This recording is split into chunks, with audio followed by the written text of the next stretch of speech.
ዛሬ ስለ ፎርስ እና አክሰለሬሽን አስረዳችኋለሁ ማለት ነው። ፎርስ ማለት ማስ ታይም አክሰለሬሽን ማለት ነው። ኦኬ ማስ ታይም አክሰለሬሽን ማለት ነው። አክሰለሬሽን ማለት ደግሞ እንደምታውቁት ሬት ኦፍ ቼንጅ ኦፍ ቬሎሲቲ ማለት ነው። ቬሎሲቲ ለውጥ የማያደርግ ከሆነ በኮንስታንት ቬሎሲቲ የሚሄድ ከሆነ ኦኬ ቬሎሲቲያችሁ ኮንስታንት ከሆነ ዩኒፎርም ከሆነ ይህቺ ኢኩዌሽን የምታሳየው ቬሎሲቲያችሁ ኮንስታንት መሆኗን ነው። ዲቪ ባይ ዲቲ ሚንስ ሬት ኦፍ ቼንጅ ኦፍ ቬሎሲቲ ፐር ታይም የሚለውን ነው የሚያሳየው። ይሄ ዜሮ ከሆነ ኢፍ ሬት ኦፍ ቼንጅ ኦፍ ቬሎሲቲ ፐር ታይም ኢዝ ዜሮ then you don't have acceleration. Okay, that means your force is the net force applied on that object is zero.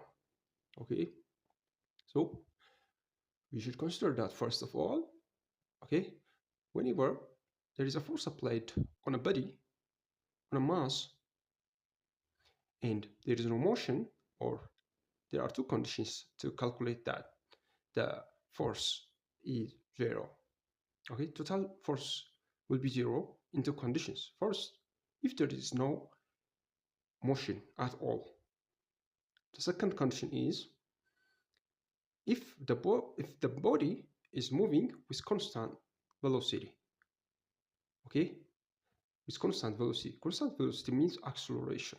If a body is moving with constant velocity, that means acceleration is zero. So if acceleration is zero, then the force applied is zero because mass time zero is zero. Now, ስለዚህ ይህ ምንድን ነው የምትረዱት ከዚህ ፎርስ ማለት ኦልዌይስ ማስ ታይም አክሰለሬሽን ነው። አክሰለሬሽን ኦልዌይስ ዲፔንድ የሚያደርገው ቬሎሲቲ ቼንጅ ካለ ነው። ኦኬ ቬሎሲቲ ቼንጅ የሚያደርግ ከሆነ ነው አክሰለሬሽን የሚኖረው።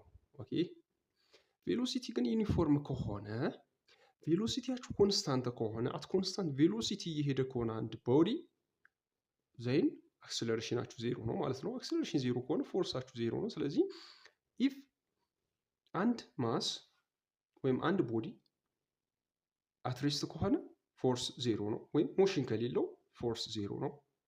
አንድ ሁለተኛ ኬዝ ደግሞ አንድ ቦዲ ዊዝ ኮንስታንት ስፒድ እየተጓዘ ከሆነ አክሰለሬሽኑ ዜሮ ስለሆነ ፎርሱ ምንድን ነው ማለት ነው? እዚያ ቦዲ ላይ ምንም አይነት አፕላይድ የሆነ ፎርስ የለም፣ ኔት ፎርስ የለም፣ ዜሮ ነው ማለት ነው። ስለዚህ በቀላሉ እንደምትረዱት ዲቪ ባይ ዲቲ ኢዝ ሬት ኦፍ ቼንጅ ኦፍ ቬሎሲቲ ኢፍ velocity is uniform or constant, then acceleration is equal to zero. If acceleration